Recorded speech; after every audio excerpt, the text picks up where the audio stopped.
زنم دمد شیخ احمد رضا خان قطب عالمی زنم یا رسول اللہ تیری نسل پاک میں ہے بچہ بچہ نور کا، تو ہے عین نور تیرا سب گھرانہ نور کا، اور تیری سرکار میں لایا ہے رضا عشق شفیع جو میرا غوث ہے اور لاڈلا بیٹا تیرا۔ محبت کے ساتھ عشق کا تحفہ پیش کرے پڑھیں بابا سے بلند اللہم صلی علی سیدنا و شفیعنا و حبیبنا و طبیبنا و کریمنا مولانا محمد معدن الجود والکرم و غیر علم والحلم والحکم وعلی آلہ وصحبہ وبارک وسلم علیہ صلاۃ و سلام علیک یا رسول اللہ۔ دو تین اشعار ماہ رمضان کی آمد کے تعلق سے سماعت فرمائیں، محبت کے ساتھ کہتے سبحان اللہ۔ اللہ کی ہے رحمت رمضان کا مہینہ، لایا ہے خیر و برکت رمضان کا مہینہ۔ غار حرا میں اتری جس ماہ میں نبی پر قرآن کی پہلی آیت رمضان کا مہینہ، پھیلی ہوئی ہے گھر گھر خوان کرم کی خوشبو، لایا بہار نعمت رمضان کا مہینہ، اور کرتا ہے بند باب دوزخ خدا اسی میں، کھولے ہے باب جنت رمضان کا مہینہ، اور ذکر خدا سے کر کے آباد قلب مومن، دیتا ہے خواب راحت رمضان کا مہینہ، اور سجدوں کے پھول مہکے دنیا کی مسجدوں میں، سجدوں کے پھول مہکے دنیا کی مسجدوں میں، ہے گلشن عبادت رمضان کا مہینہ، ہے گلشن عبادت رمضان کا مہینہ، سامان کر لے حاصل اے مسلمان مغفرت کا، مولا کی ہے عنایت رمضان کا مہینہ۔ درود پاک پڑھیں اللہم صلی علی سیدنا و شفیعنا و حبیبنا و طبیبنا و کریمنا مولانا محمد معدن الجود والکرم۔ محمد آفتاب بھائی کی جانب سے 100 روپے مسجد کے لیے پیش کیے گئے، 20 روپے ہمیں بھی دیے گئے، اللہ تعالیٰ نے ہدیے کو قبول فرمائے۔ حضرات محترم، قرآن عظیم کی آیت کریمہ ہمیں گواہی دیتی ہے، یا ایھا الذین آمنوا کتب علیکم الصیام کما کتب علی الذین من قبلکم لعلکم تتقون۔ سبحان اللہ، سبحان اللہ، ماشاء اللہ، جزاک اللہ۔ عالی جناب محب محترم صابر ٹھیکیدار صاحب کے صاحبزادے سعودی عرب سے آئے، ایک مسلح مسجد کے لیے لے کر کے آئے، 1000 روپے بھی ان کے والد صاحب نے پیش کیے اور 50 روپے ہمیں بھی عطا کیے، اللہ اپنی رحمتوں سے نوازے۔ کیا نام؟ ظہیر الدین بھائی نے 500 روپے مسجد کے لیے پیش کیے ہیں اور 50 روپے ہمیں بھی عطا کیے، اللہ اپنی رحمتوں سے ان کے ہدایت کو قبول فرمائے، دونوں جہان کی نعمتوں سے مالا مال فرمائے، ماہ رمضان کا صدقہ عطا فرمائے، آمین یا رب العالمین۔ قرآن عظیم میں میرے مولا نے ارشاد فرمایا، اے ایمان والو، تم پر روزے فرض کیے گئے، کما کتب علیکم الصیام، جیسے کہ تم سے پہلی امتوں پر بھی فرض کیے گئے تھے۔ کیوں ادا کیے گئے؟ لعلکم تتقون، تاکہ تم پرہیزگار بن جاؤ۔ سبحان اللہ، سبحان اللہ، سبحان اللہ۔ ماہ رمضان 11 مہینے تم خوب عیش و عشرت کے ساتھ جب چاہا جو چاہا کھایا پیا، لیکن ایک مہینہ ماہ رمضان المبارک کا مومنوں پر آتا ہے جنہیں اللہ تبارک و تعالیٰ نے ایمان کی دولت عطا فرمائی ہے، سبحان اللہ، ان کے اوپر روزے فرض کیے گئے۔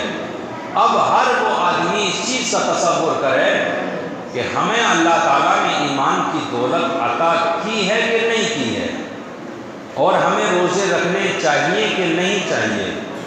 جنہیں اللہ نے ایمان کی دولت عطا فرمائی ہے وہی روزے بھی رکھتا ہے، سبحان اللہ، اور جن کا ایمان کمزور ہے ان سے یہ توفیق چھین لی جاتی ہے کہ تو اس لائق ہے ہی نہیں کہ تم میری بارگاہ میں صبح سے شام تک بھوکا پیاسا کر کے میری رضا کو حاصل کرے۔ جس طرح سے مالدار کے اوپر زکوٰۃ فرض ہے، اسی کو حکم دیا گیا کہ میرے بندے میری راہ میں کچھ خرچ کر سکتا ہے کہ نہیں۔ اس کی قدرت کاملہ کہ اس رب بے نیاز نے پہلے بندے کو مالدار بنایا، پھر اس کے بعد میں حکم دیا میرے بندے اب تک تو مجھ سے دعائیں مانگتا تھا، میرے مالک مجھے دولت عطا فرما، میرے مالک میری روزی میں برکت عطا فرما، اب تجھے اس لائق بنا دیا، اور اس لائق بنانے کے بعد بھی شریعت مطہرہ نے تجھے یہ پیغام دیا کہ یہ دولت اگر تیرے پاس 1 سال تک رہے تب جا کر کے تو میری راہ میں 2.5% اللہ کی راہ کے لیے خرچ کر سکتا ہے، اور 1 سال سے پہلے اگر تیرے پاس سے یہ دولت چلی گئی تو اب تو پھر بھی میری راہ میں کچھ خرچ کرنے کی ضرورت ہی نہیں ہے۔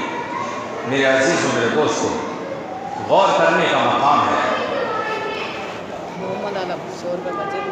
محمد عالم صاحب نے 100 روپے مسجد کے لیے پیش کیے، 20 روپے ہمیں بھی عطا کیے، اللہ اپنی رحمتوں سے نوازے، خوشحالی عطا فرمائے۔ تو روزے کن پر فرض کیے گئے؟ مومنوں پر فرض کیے گئے۔ یا ایھا الذین آمنوا، اے ایمان والو، کتب علیکم الصیام، تم پر روزے فرض کیے گئے، سبحان اللہ۔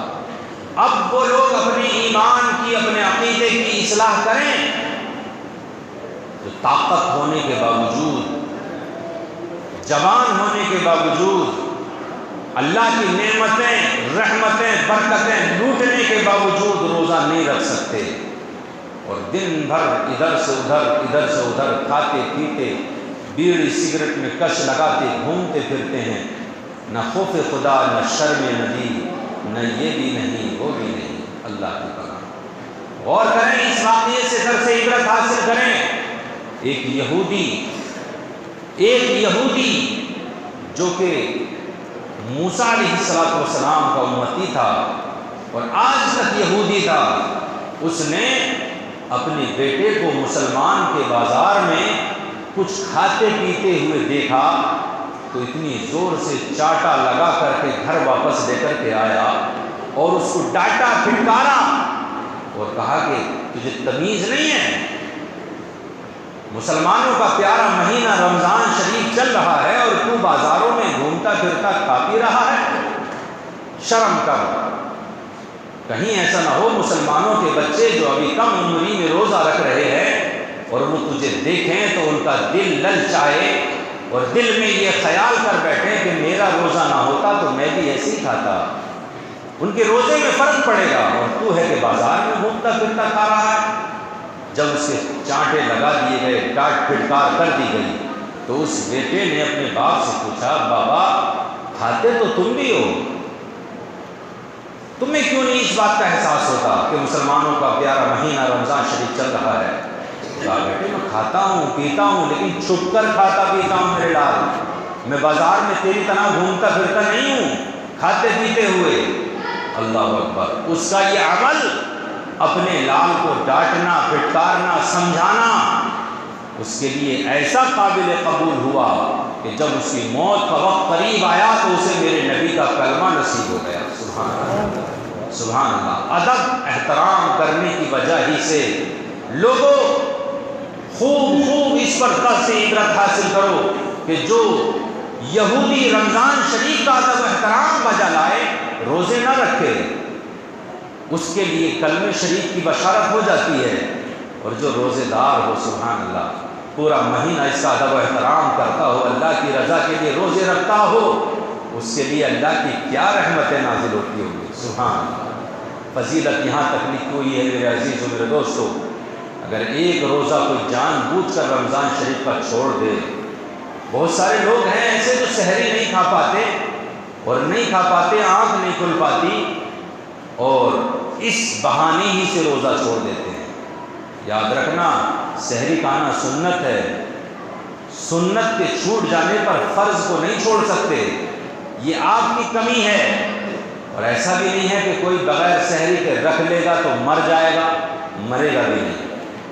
بس اتنا ہونا چاہیے کہ تھوڑا کام کاج کی جانب دھیان کم دے دیں، اور یہ ساری چیزیں بھی ہم نے خود بڑھائی ہیں اپنے شوق پورے کرنے کے لیے، اچھے سے اچھا کھانے پینے کے لیے، اچھے کپڑے بنانے کے لیے، سماج میں سر اٹھا کے چلنے کے لیے۔ ورنہ رمضان شریف کا مہینہ آئے اور مومن مسلمان اپنے گھر میں بیٹھ کے کام دھام کو چھوڑ دے، آرام سے بیٹھ کر کے 2 وقت کی روٹی کھا کر اللہ کا شکر ادا کرے، تو میرا یقین کہتا ہے پورے رمضان کھاتا پیتا رہے گا، پھر بھی کمی نہیں آ سکتی۔ لیکن نہیں، کمانے جانا ہے، ضرور جانا ہے، مزدوریاں کرنی ہے، پورا سال کرتے رہے ہو۔ کبھی کبھی ایسے موقع بھی آئے تھے کہ ہفتہ 15 دن تک کام نہیں ملا تھا، لاک ڈاؤن کا سر پر جو ہے ایک عذاب مسلط کر دیا گیا تھا، نہیں نکلے تھے کام کے لیے۔ تھوڑا سا یہی تصور کر کے اپنے گھروں میں آرام سے روزے رکھو، قرآن کی تلاوت کرو، نمازوں کی پابندی کرو، انشاءاللہ جتنا تم پر ہے یہ بھی ختم نہیں ہونے پائے گا انشاءاللہ، اور خوب سکون کے ساتھ اللہ کی رضا کے لیے روزے رکھ سکتے ہو۔ لیکن لوگوں کی زبانوں پر جملے جانتے ہو کیا آتے ہیں؟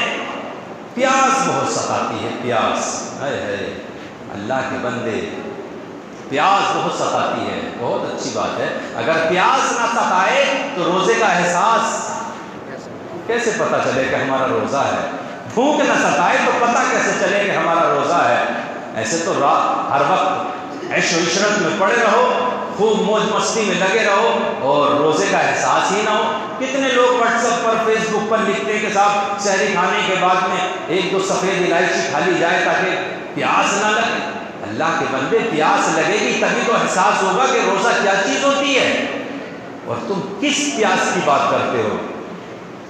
زبان پر صرف سفید تھوک جمع ہو جانا یہ صرف پیاس کی علامت ہے۔ اللہ اکبر، میں آپ کے سامنے 1 گھنٹہ آدھا گھنٹہ تقریر کرتا رہوں، کیا مجھے پیاس نہیں ستائے گی؟ ستائے گی، لیکن کربلا والوں سے پوچھ کے دیکھو پیاس کیا چیز ہوا کرتی ہے۔ اللہ اکبر، تم تو ان کے غلام ہو نا۔ محرم کا مہینہ آتا ہے تو خوب ان کے نام کے چرچے کیے جاتے ہیں۔ جزاک اللہ، ماشاء اللہ، 100 روپے ہمارے بھائی صاحب نے پیش کیا، اللہ ان کے ہدیے قبول فرمائے۔ غور کریں، جن کے نام لیوا ہو، جن کے نام تمہارے ناموں کے ساتھ جڑے ہوئے ہیں، جن کے والد کے نام، جن کی بیٹی کے نام تمہارے گھروں میں رکھے ہوئے ہیں، پنجتن پاک کا تم صدقہ کھاتے ہو۔ میرے مصطفیٰ کریم آقا نے ارشاد فرمایا تھا، تمہارے درمیان 2 چیزیں چھوڑ کر کے جا رہا ہوں، ایک ہے قرآن اور دوسرے ہیں اہل بیت، تم ان دونوں کا دامن تھام کے رکھنا، کبھی گمراہ نہیں ہو سکتے۔ سبحان اللہ۔ آج پیاس کی شدتوں کے بارے میں کہا جاتا ہے، بھوک پیاس ہمیں ستا رہی ہے، تم تو موج مستی سے زندگی گزر بسر کر رہے ہو، پنکھے تمہارے سر پر چل رہے ہیں، خوب اچھے پکوان تم کھاتے ہو۔ اللہ اکبر، اللہ اکبر، ان کربلا والوں سے پوچھ کر کے دیکھو جن کے صدقے میں دین تم تک پہنچا ہے، جنہوں نے اپنے لالوں کی قربانیاں دی ہیں، جن کے سہاگ سر سے اجڑے ہیں،